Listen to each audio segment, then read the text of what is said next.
and shattered with a sharp crack against the brick wall. The brick cracked, too. The heads in that corner of the room all turned to stare at the pile of broken ice on the floor, and then swiveled to find the culprit. They didn't look further than a few tables away. No one looked at us. Very human. Emmett, Rosalie said scathingly. Why don't you punch through the wall while you re-at it? It would look more impressive if you did it, baby. I tried to pay attention to them, keeping a grin fixed on my face like I was part of their banter. I did not allow myself to look toward the line where I knew she was standing. But that was all that I was listening to. I could hear Jessica's impatience with the new girl, who seemed to be distracted, too, standing motionless in the moving line. I saw, in Jessica's thoughts, that Bella Swan's cheeks were once more colored bright pink with blood.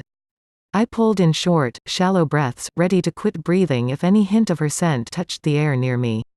Mike Newton was with the two girls. I heard both his voices, mental and verbal, when he asked Jessica what was wrong with the Swan girl. I didn't like the way his thoughts wrapped around her, the flicker of already established fantasies that clouded his mind while he watched her start and look up from her reverie like she'd forgotten he was there. 2008 Stephanie Meyer, nothing, I heard Bella say in that quiet, clear voice. It seemed to ring like a bell over the babble in the cafeteria, but I knew that was just because I was listening for it so intently. I'll just get a soda today. She continued as she moved to catch up with the line. I couldn't help flickering one glance in her direction. She was staring at the floor, the blood slowly fading from her face. I looked away quickly, to Emmett, who laughed at the now pained-looking smile on my face. You look sick, bro. I rearranged my features so the expression would seem casual and effortless. Jessica was wondering aloud about the girl's lack of appetite. Aren't you hungry, actually? I feel a little sick. Her voice was lower, but still very clear. Why did it bother me, the protective concern that suddenly emanated from Mike Newton's thoughts? What did it matter that there was a possessive edge to them? It wasn't my business if Mike Newton felt unnecessarily anxious for her. Perhaps this was the way everyone responded to her. I wanted, instinctively, to protect her, too. Before wanted to kill her, that is. But was the girl ill? It was hard to judge. She looked so delicate with her translucent skin. Then I realized that I was worrying, too. Just like that dim-witted boy, and I forced myself not to think about her health. Regardless, I didn't like monitoring her through Mike's thoughts. I switched to Jessica's, watching carefully as the three of them chose which table to sit at. Fortunately, they sat with Jessica's usual companions, at one of the first tables in the room. Not downwind. Just as Alice had promised. Alice elbowed me. She's going to look soon, act human. I clenched my teeth behind my grin.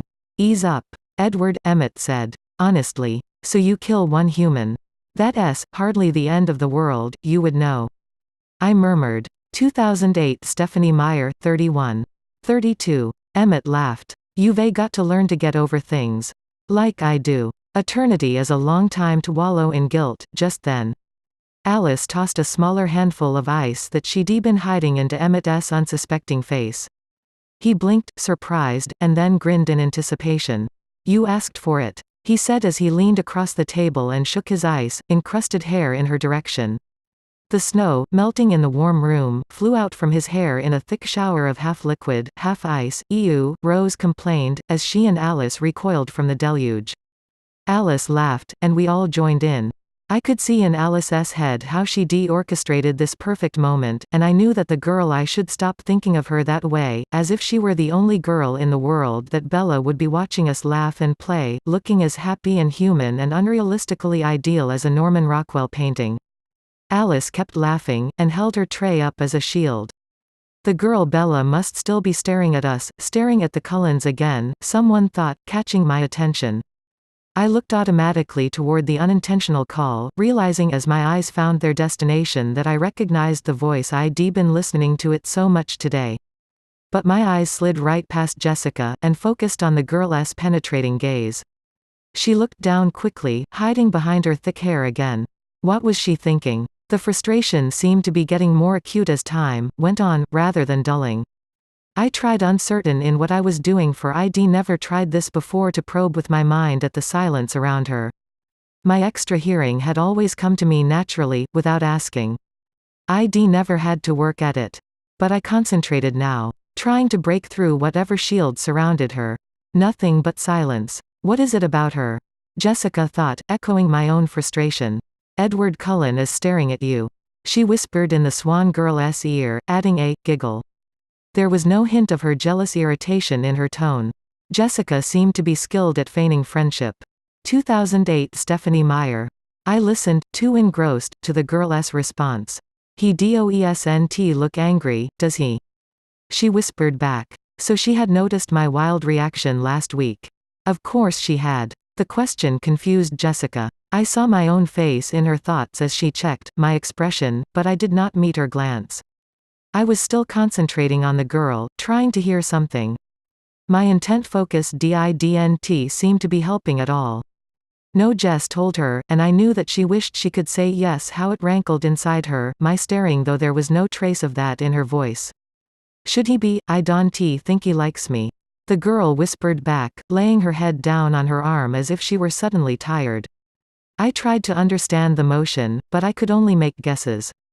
Maybe she was tired. The Cullens don't like anybody. Jess reassured her. Well, they don't notice anybody enough to like them. They never used to. Her thought was a grumble of complaint.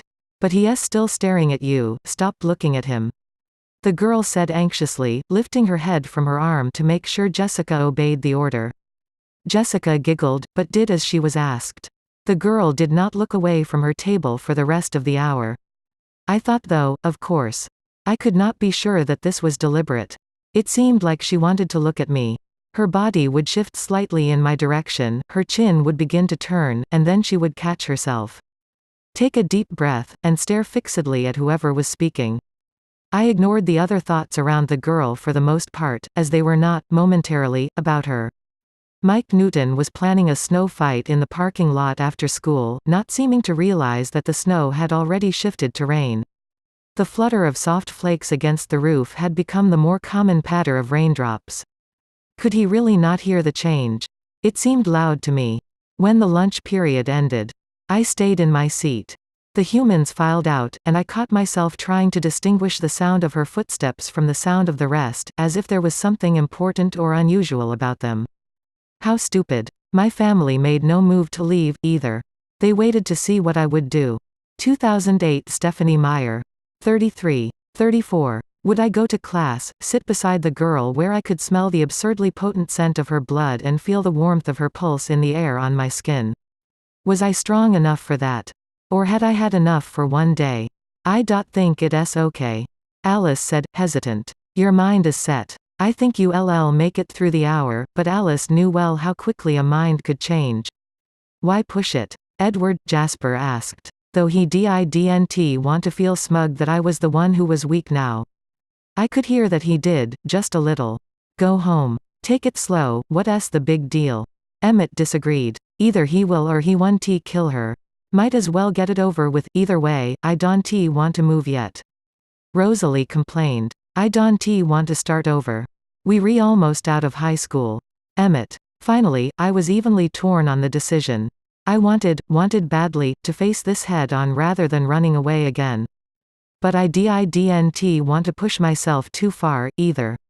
It had been a mistake last week for Jasper to go so long without hunting. Was this just as pointless a mistake? I didn't want to uproot my family. None of them would thank me for that. But I wanted to go to my biology class. I realized that I wanted to see her face again. That's what decided it for me. That curiosity. I was angry with myself for feeling it. I promised myself that I wouldn't let the silence of the girl's mind make me unduly interested in her. And yet, here I was, most unduly interested. I wanted to know what she was thinking. Her mind was closed, but her eyes were very open. Perhaps I could read them instead. No, Rose. I think it really will be okay. Alice said. It's firming up. I am 93% sure that nothing bad will happen if he goes to class. She looked at me inquisitively, wondering what had changed in my thoughts that made her vision of the future more secure. Would curiosity be enough to keep Bella Swan alive? 2008 Stephanie Meyer. Emmett was right, though why not get it over with, either way? I would face the temptation head on. Go to class. I ordered, pushing away from the table. I turned and strode away from them without looking back. I could hear Alice's worry, Jasper's censure, Emmett's approval, and Rosalie's irritation trailing after me. I took one last deep breath at the door of the classroom. And then held it in my lungs as I walked into the small, warm space. I was not late. Mr. Banner was still setting up for today's lab. The girl sat at our table, her face down again, staring at the folder she was doodling on. I examined the sketch as I approached, interested in even this trivial creation of her mind, but it was meaningless. Just a random scribbling of loops within loops. Perhaps she was not concentrating on the pattern, but thinking of something else. I pulled my chair back with unnecessary roughness, letting it scrape across the linoleum. Humans always felt more comfortable when noise announced someone's approach. I knew she heard the sound. She did not look up, but her hand missed a loop in the design she was drawing, making it unbalanced. Why didn't she look up? Probably she was frightened. I must be sure to leave her with a different impression this time. Make her think she'd been imagining things before. Hello, I said in the quiet voice I used when I wanted to make humans more comfortable, forming a polite smile with my lips that would not show any teeth. She looked up then, her wide brown eyes startled, almost bewildered, and full of silent questions. It was the same expression that had been obstructing my vision for the last week. As I stared into those oddly deep brown eyes, I realized that the hate I'd imagined this girl somehow deserved for simply existing had evaporated. Not breathing now, not tasting her scent, it was hard to believe that anyone so vulnerable could ever justify hatred. Her cheeks began to flush, and she said nothing. 2008 Stephanie Meyer. 35. 36. I kept my eyes on hers, focusing only on their questioning depths, and tried to ignore the appetizing color of her skin. I had enough breath to speak for a while longer without inhaling. My name is Edward Cullen, I said, though I knew she knew that. It was the polite way to begin. I didn't have a chance to introduce myself last week. You must be Bella Swan. She seemed confused. There was that little pucker between her eyes again. It took her half a second longer than it should have for her to respond. How do you know my name? She demanded, and her voice shook just a little. I must have truly terrified her. This made me feel guilty. She was just so defenseless. I laughed gently. It was a sound that I knew made humans more at ease. Again, I was careful about my teeth. Oh, I think everyone knows your name. Surely she must have realized that she'd become the center of attention in this monotonous place. The whole town's been waiting for you to arrive. She frowned as if this information was unpleasant. I supposed, being shy as she seemed to be, attention would seem like a bad thing to her. Most humans felt the opposite. Though they didn't want to stand out from the herd, at the same time they craved a spotlight for their individual uniformity. No, she said. I meant, why did you call me Bella? Do you prefer Isabella? I asked, perplexed by the fact that I didn't see where this question was leading. I didn't understand. Surely, she'd made her preference clear many times that first day. Were all humans this incomprehensible without the mental context as a guide? No, I like Bella, she answered, leaning her head slightly to one side.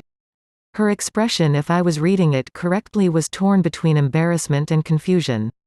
But I think my dad must call me Isabella behind my back. That's what everyone here seems to know me as. Her skin darkened one shade pinker. Oh, I said lamely, and quickly looked away from her face. 2008 Stephanie Meyer. I'd just realized what her questions meant. I had slipped up, made an error. If hadn't been eavesdropping on all the others that first day, then I would have addressed her initially by her full name, just like everyone else. She'd noticed the difference. I felt a pang of unease. It was very quick of her to pick up on my slip. Quite astute, especially for someone who was supposed to be terrified by my nearness. But I had bigger problems than whatever suspicions about me she might be keeping locked inside her head. I was out of air. If I were going to speak to her again, I would have to inhale. It would be hard to avoid speaking. Unfortunately for her, sharing this table made her my lab partner, and we would have to work together today. It would seem odd and incomprehensibly rude for me to ignore her while we did the lab. It would make her more suspicious, more afraid. I leaned as far away from her as I could without moving my seat. Twisting my head out into the aisle, I braced myself, locking my muscles in place, and then sucked in one quick chest full of air, breathing through my mouth alone. Ah! It was genuinely painful. Even without smelling her, I could taste her on my tongue. My throat was suddenly in flames again, the craving every bit as strong as that first moment I'd caught her scent last week. I gritted my teeth together and tried to compose myself. "Get started," Mr. Banner commanded. It felt like it took every single ounce of self-control that I'd achieved in 70 years of hard work to turn back to the girl, who was staring down at the table, and smile. "Ladies first, partner," I offered. She looked up at my expression and her face went blank, her eyes wide. Was there something off in my expression? Was she frightened again? She didn't speak. "Or, I could start, if you wish," I said quietly. "No," she said, and her face went from white to red again. "I'll go first." I stared at the equipment on the table, the battered microscope, the box of slides, rather than watch the blood swirl under her clear skin.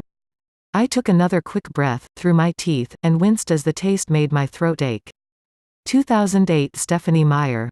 37. 38. "Prophase," she said after a quick examination. She started to remove the slide, though she barely examined it. "Do you mind if I look?"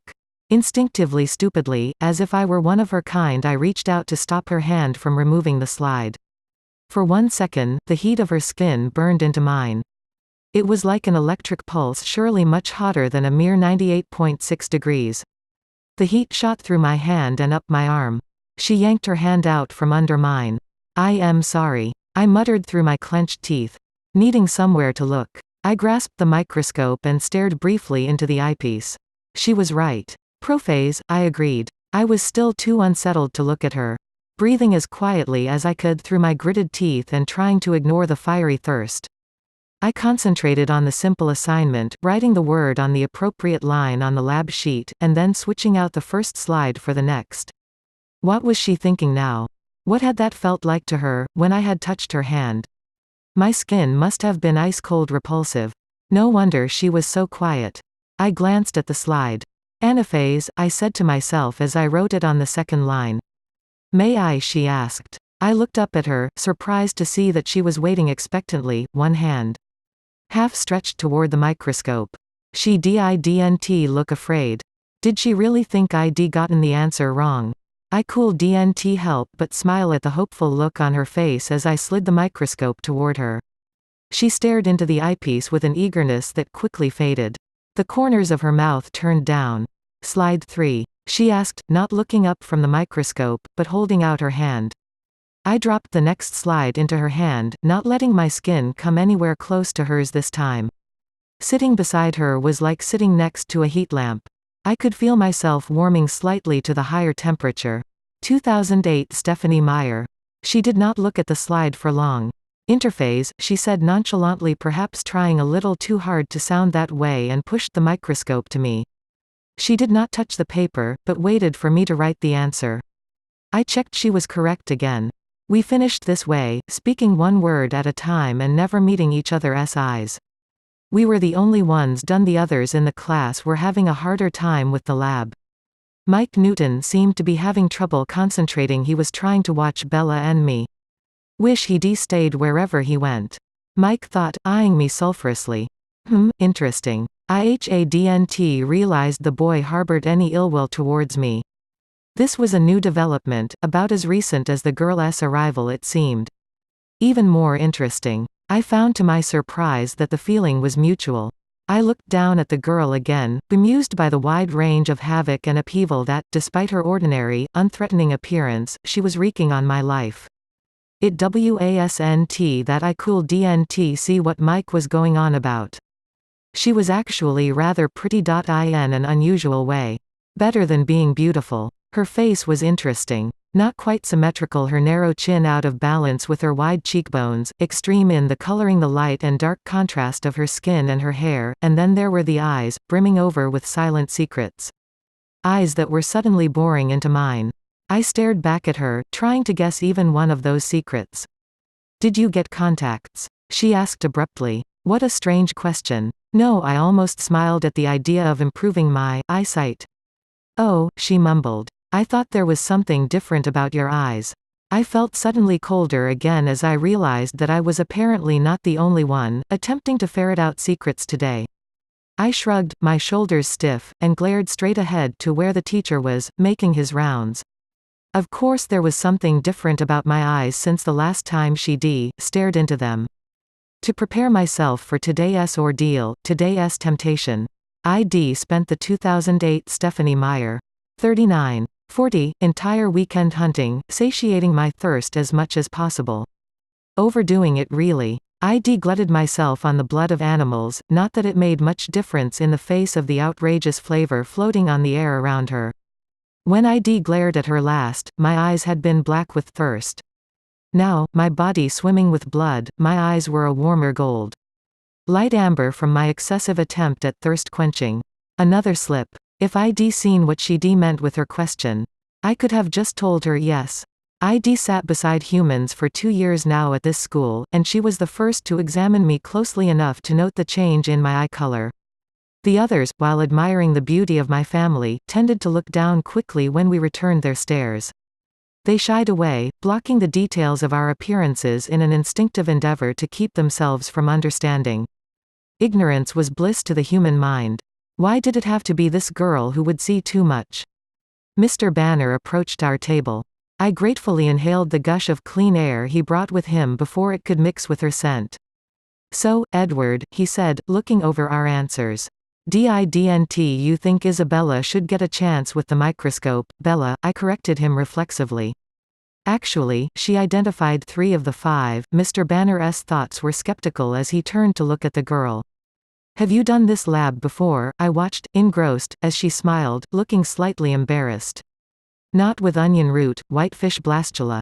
Mr. Banner probed. Yeah. This surprised him. Today's lab was something he pulled from a more advanced course. He nodded thoughtfully at the girl. "Were you in an advanced placement program in Phoenix?" "Yes." She was advanced then, intelligent for a human. This did not surprise me. 2008 Stephanie Meyer, well, Mr. Banner said.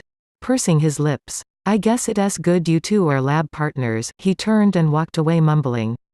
"So the other kids can get a chance to learn something for themselves." Under his breath. I doubted the girl could hear that. She began scrawling loops across her folder again.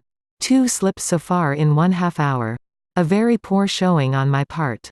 Though I had no idea at all what the girl thought of me. How much did she fear, how much did she suspect? I knew I needed to put forth a better effort to leave her with a new impression of me. Something to better drown her memories of our ferocious last encounter. "It's too bad about the snow, isn't it?" I said, repeating the small talk that I'd heard a dozen students discuss already. A boring, standard topic of conversation. "The weather always safe." She stared at me with obvious doubt in her eyes, an abnormal reaction to my very normal words. "Not really," she said, surprising me again. I tried to steer the conversation back to trite paths. She was from a much brighter, warmer place. Her skin seemed to reflect that somehow, despite its fairness, and the cold must make her uncomfortable. My icy touch certainly had. "You don't like the cold?" I guessed. "Or the wet," she agreed. "Forks must be a difficult place for you to live. Perhaps you should not have come here." I wanted to add, "Perhaps you should go back where you belong." I wasn't sure I wanted that, though. I would always remember the scent of her blood. Was there any guarantee that I wouldn't eventually follow after her? Besides, if she left, her mind would forever remain a mystery. A constant, nagging puzzle. "You have no idea," she said in a low voice, glowering past me for a moment. Her answers were never what I expected. They made me want to ask more questions. "Why did you come here, then?" I demanded, realizing instantly that my tone was too accusatory. Not casual enough for the conversation. The question sounded rude, prying. "It's complicated." 2008 Stephanie Meyer, 41:42. She blinked her wide eyes, leaving it at that, and I nearly imploded out of curiosity. The curiosity burned as hot as the thirst in my throat. "Actually, I found that it was getting slightly easier to breathe, the agony was becoming more bearable through familiarity. I think I can keep up. I insisted. Perhaps common courtesy would keep her answering my questions as long as I was rude enough to ask them. She stared down silently at her hands.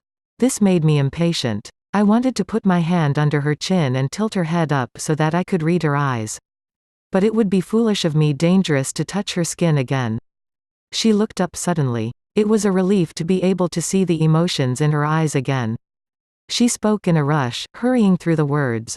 My mother got remarried. This was human enough, easy to understand. Sadness passed through her clear eyes and brought the pucker back between them. That doesn't sound so complex. I said. My voice was gentle without my working to make it that way. Her sadness left me feeling oddly helpless, wishing there was something I could do to make her feel better. A strange impulse. When did that happen? Last September, she exhaled heavily, not quite a sigh. I held my breath as her warm breath brushed my face. And you don't like him? I guessed, fishing for more information. No, Phil is fine, she said, correcting my assumption. There was a hint of a smile now around the corners of her full lips. Too young, maybe, but nice enough. This didn't fit with the scenario I'd been constructing in my head.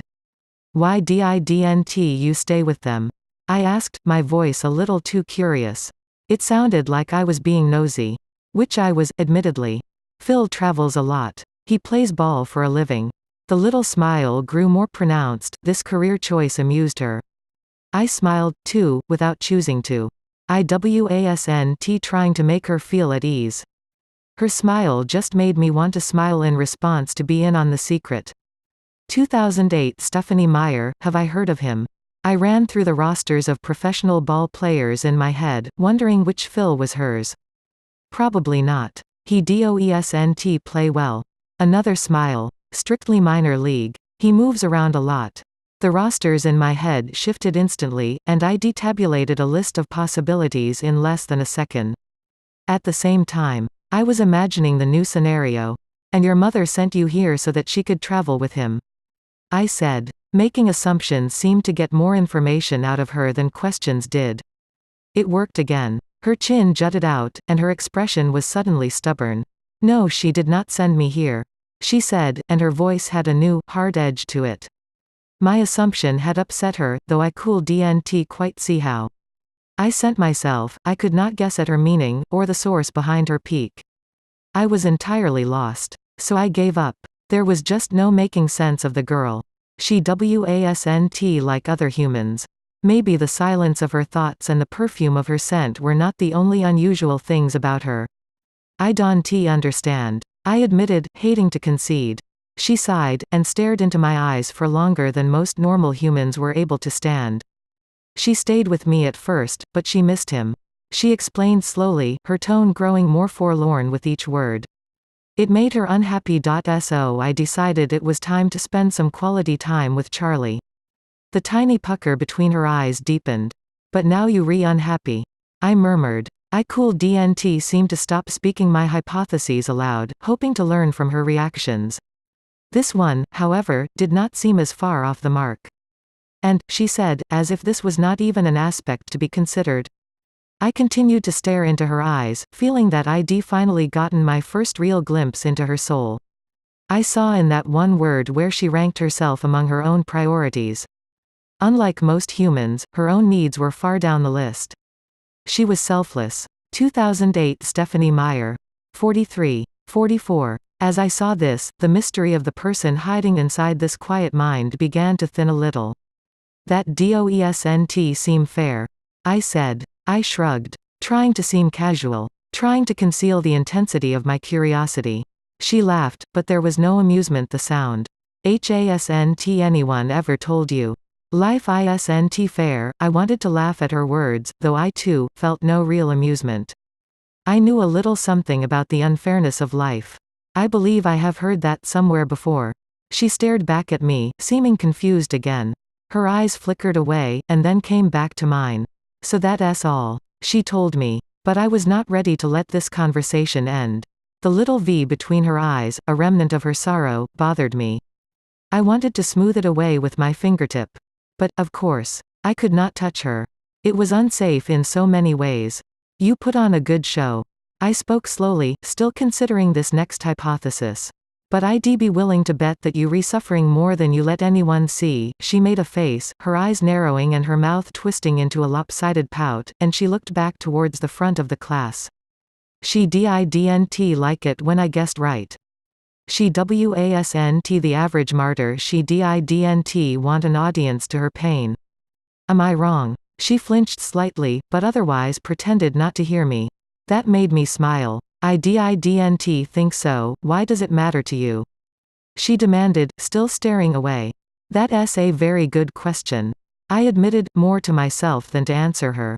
Her discernment was better than mine. She saw right to the core of things while I floundered around the edges, sifting blindly through clues. The details of her very human life should not matter to me. It was wrong for me to care what she thought. Beyond protecting my family from suspicion, human thoughts were not significant. I was not used to being the less intuitive of any pairing. I relied on my extra hearing too much. I clearly was not as perceptive as I gave myself credit for. 2008 Stephanie Meyer.